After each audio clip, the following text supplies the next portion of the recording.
ketemu lagi. Saya Baby Yono, pengen ngajak ngobrol tentang soft skills. Teman-teman, pernah nggak dicurhatin sama orang lain gitu ya, tentang bahwa dia merasa nggak nyaman ya, karena ada saudaranya atau kerabat dekat gitu ya, yang bikin nama keluarga jadi jelek gitu. Artinya dia bikin suatu masalah yang keluarga jadi malu semuanya gitu ya. Nah, saya mau cerita, kira-kira berapa tahun yang lalu ada seorang teman yang beliau itu seorang profesional pendidikan dengan gelar yang hebat dan terhormat gitu ya, dan namanya cukup dikenal di sebuah kota ya. Kemudian tanpa diduga saudara terdekatnya itu melakukan suatu tindakan, katakanlah kecurangan ya, kecurangan yang bersifat duit alias korupsi. Nah, pasti dong si teman saya ini malu kan, jadi malu karena seluruh kota tuh boleh dibilang tahu semua gitu.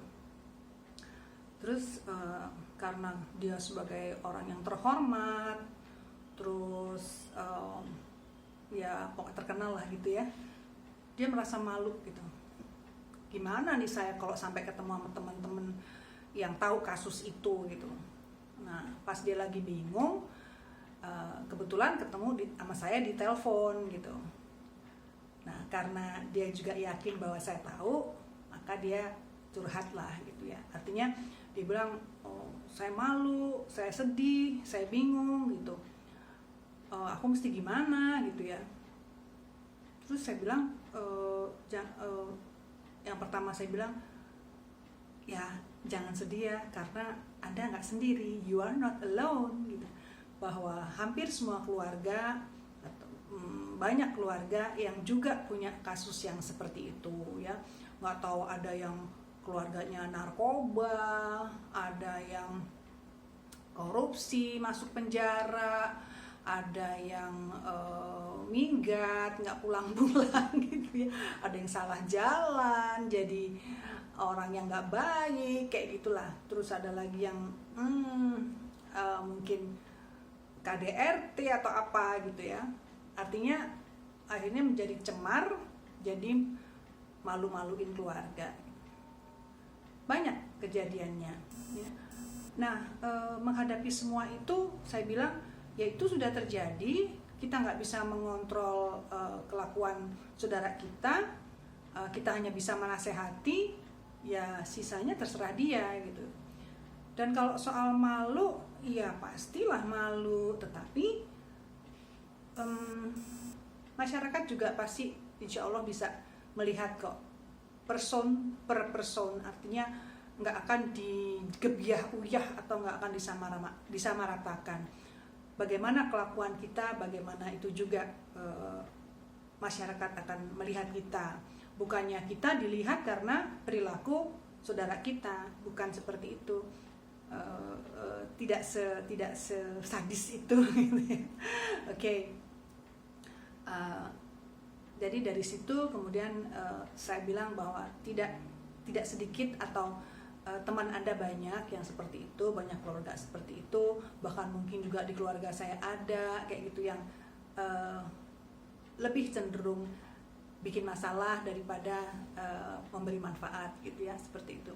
Nah, saya lihat pesan dari peristiwa-peristiwa ketidaksempurnaan kehidupan ini justru merupakan pesan yang sangat besar dari Allah, dari Tuhan Yang Maha Esa, bahwa itulah ketidaksempurnaan itu milik kalian gitu ya.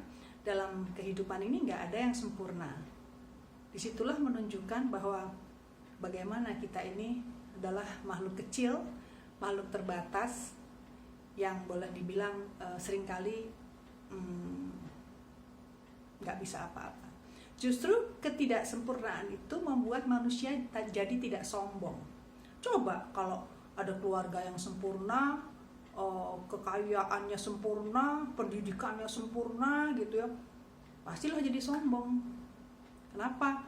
Ya karena dia merasa gue nggak punya cacat gitu.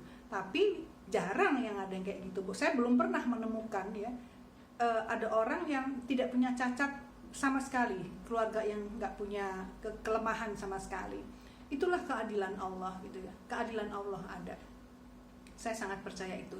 Dan justru memang ketidaksempurnaan manusia dalam kehidupan ini adalah qadar Allah ya, untuk menunjukkan bahwa